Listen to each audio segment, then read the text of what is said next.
Subscribe now and press the bell icon. Never miss an update.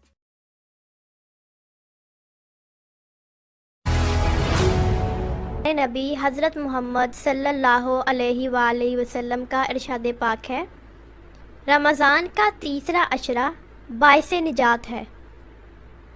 تیسرے عشرے کی دعا یہ ہے، اللہم اجرنی من النار، اے اللہ مجھے جہنم سے بچا لے۔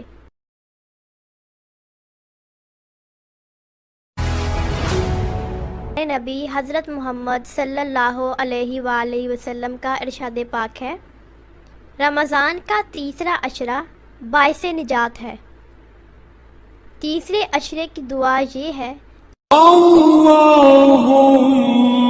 اجرنی من النار، اے اللہ مجھے جہنم سے بچا لے۔